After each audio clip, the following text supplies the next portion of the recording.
Okay, so this is a video I've been meaning to make for a while, so I finally got around to the point where I'm going to prove to you that the United States is the greatest country in the world.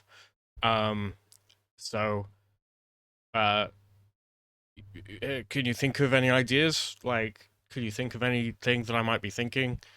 Might be going, oh, there's some good American VTubers out there, or oh, there's some nice American video games and stuff. You've got your Dooms and your Quake and Mortal Kombat and um, Command and Conquer, Civilization, movies. You've got like Star Wars. You've got Star Trek.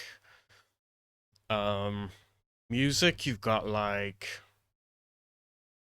um, T-Pain, I guess, and um, so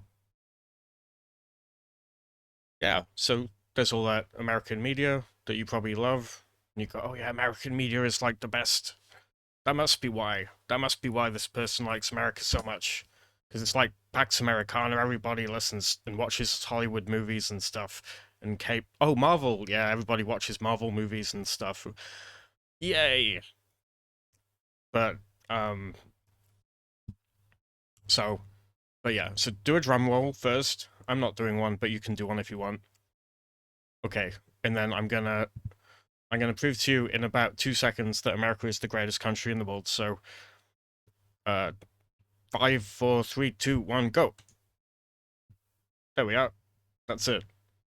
Congress shall make no law respecting an establishment of religion or prohibiting the free exercise thereof or abridging the freedom of speech or of the press or the right of the people to peaceably assemble and to petition the government for redress of grievances. So that last bit, I guess, is like lawsuits. If you want to sue the government, you can, and they can't stop you.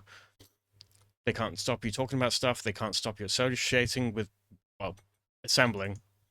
I guess it doesn't mention anything about association, um, but yeah. So that's why, because almost no other countries have anything like this, or if they do, they don't actually like follow it.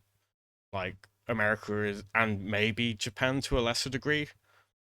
Japan has some freedom of speech, like thing going on, but I don't know much about that. But I know that they have at least some freedom of speech protections, which are quite strong and stuff. But basically, no other countries do, right? So it's pretty much just America and Japan. Um, European countries who think they're the bastions of freedom, they don't have this. They don't have equivalents of this usually, or if they do, they don't really follow them, or they have exceptions, or whatever. So a lot of the time, people say, "Oh, countries like the UK, they just have like an unwritten constitution." So like UK is like the bastion of free speech. It's like free speech, the idea pretty much came from common law ideas and stuff. So it's like, oh, it's pretty much a British idea to have freedom of speech and so on. So and having a strong press and so on, because like the UK had kind of a strong press even when America was founded, and it had quite a strong legislature, and it had quite a strong like that you could petition the government and stuff. Like even when the US was founded, you could do that sort of thing. So you know, you could go like, oh, this is kind of similar to British law, but it really isn't though, because the free speech part is not remotely protected in the UK, or even like theoretically, it isn't. So we're just going to have a look at that a bit. So this are the two main problems that we have more recently, which is um, the Malicious Communications Act of 1988. Any person who sends to another person letter or electronic message, communication or article of any description which conveys a message which is indecent or grossly offensive. So that's just super vague. It basically just means anything. So you could send a picture of like anything that you can think of. Like if a part of your body is indecent or grossly offensive, I guess, and you send an email containing that to a person, you know, that's kind of like that bit. But also, if you just say something which is like, oh, a joke or whatever, that's kind of offensive, that could theoretically fall under that. But it says, causing distress or anxiety to the recipient. So this actually does, it does say a bit that there has to be some, at least some level of offense taken, actually, like provable offense taken, although it's kind of incredibly vague. Um, and so in this section, electronic communication includes any or any other communication, electronic communications network and communication, however sent, that is an electronic form. Blah, blah, blah. A person guilty of an offence under this section is liable, on conviction or indictment, to imprisonment of a term not exceeding 2 years or a fine or both. So generally, this is saying that you can pretty much get jail time for just being offensive, and it doesn't even need to be in public. This can be in public or private. So this can just be an email or a message. It could be a Discord message. It could be a tweet in the modern world, and you could go to jail for it, only for 2 years or a small fine. Um, but you know, it's yeah. So there is at least some level of offense that has to be taken here, but that's super vague. Um, but the only thing that stops this getting really bad is that the CPS, which is they're the guys who basically decide whether um stuff goes to court and stuff like that. But the Crown Prosecution Service, that's the right name. So they basically they advise the police whether they should go after, like, what types of things they should go after under this set of rules. But it's all extremely vague, and it covers a lot. Um, there's also the non-crime hate instant thing, which is something which isn't really running afoul of any British law, but is considered hateful, which means that the police will turn up at your house and tell you that you've been a bad boy slash girl and that you should, like, stop acting like a twat online. But it's super, like, chilling as a in terms of freedom of speech. I guess it's free speech, right? So I guess you want it to be a bit chilling. So maybe that's the correct approach. So maybe they do know what they're doing. But the point is, the police are like, they're very heavy-handed with these things. So it's actually, you know, it's actually quite bad. At least they can't just imprison you. I mean, there's other legislation which is like, we're going to look at the next bit. So this is the Communications Act. So this is 127. Yep. So this is the improper use of public electronic communications network. A person is guilty of an offence if he, not she, sends by means of public electronic communications network a message or other matter that is grossly offensive or indecent, obscene, menacing character, or causes any other such message to be sent. So that just means, like, you help somebody send a message or something. You could also be liable. Um, so so this is basically, it says all menacing character, but it doesn't have to be all of these things. So it can just be a person is guilty of an offense if he sends a message which is indecent. A person is guilty of an offense if, for the purpose of causing annoyance, inconvenience, and needless anxiety to another, if he knows to be false, persistently makes use of public person guilty under this offense, no to 6 months or fine not exceeding level 5. I don't know what level of fine that is, but the point is, this is saying that you can get small jail sentences for saying stuff which is kind of mean. That's kind of it, really.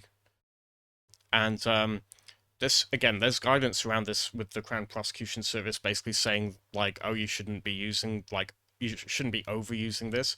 It should only be used for extreme cases. And, like, to some extent, you could make the argument that maybe it is only being used for extreme cases, but I think that's, like, uber dangerous to have legislation like this on the books. There's no protection for freedom of speech here at all. This is basically just saying, like, they can just decide that what you did is offensive or indecent, and then you're done, and then you've got a criminal record. So, yeah. So this is why I get scared of, like, sending tweets and talking on YouTube about things that I might want to, just because it's kind of scary that you can get in trouble. I mean, in America, you can still lose your job quite easily, and that happens all the time if you say inappropriate things online. Like if you use slurs or whatever. There's lots of there's lots of people who've gotten fired. Um, but but with this, the government's after you, right? The police are after you. The feds might be after you. So, you know, you have to be careful. And in Australia, um, we've had on and off different hate crime laws, but that's like hate. The big problem is if the government wants to shut down people talking about certain things, they basically just say, "Oh, we're going to have hate crime laws to stop people saying things." Um, like so certain groups might not get offended or whatever, but it's always written in such a vague way that you basically just can't make a joke about a thing anymore because you might be running afoul of that, and to me that's alarming. It's very free speech chilling. It's going to chill your peaches, like not in a good way, in a bad way, so that there's no freedom left. The freedom will have gone sour in your mouth because it wasn't free enough or something. Um, but yeah, so my opinion, like most European countries have legislation like this, right? Europe is filled with like you can't talk about things to do with like in Germany, things to do with World War II are often not you're not allowed to talk about them without getting potentially in trouble. There's lots of other things all over Europe where they have massive restrictions, and the laws are written usually in just as vague a way where basically anybody can be um, in trouble. So it makes you not want to talk about stuff because you're like, if I have, you know, it just sort of gives them carte blanche to come after you at this point. And it's like they can easily make legislation, they can modify this legislation whenever they want, and they can easily, because this isn't like constitutional anyway, right? I mean, not so, I didn't mean it in that way. I meant this isn't an amendment. This is just a normal piece of legislation, so they can like come up with a new piece of legislation quite easily, which is similar or worse. But there's lots of debate around. In the UK, we've had lots of debate about blasphemy laws and things like that in my lifetime because people are like, "Oh, you shouldn't be able to offend people for having religious beliefs," and other people are like, "Oh, you should be able to offend people for any reason." But then these laws like pretty much say that you can't offend people anyway because like if the authorities want to get you because you've been offensive, then they can. So you're already not really protected. So yeah, that's why every other country is wrong. Because if you want to be, my view is quite simply, if you want to be an entertainer or creator, this is amazing. This is shit, bullshit. So, yeah, anyway. So, I hope you liked my video. Ciao!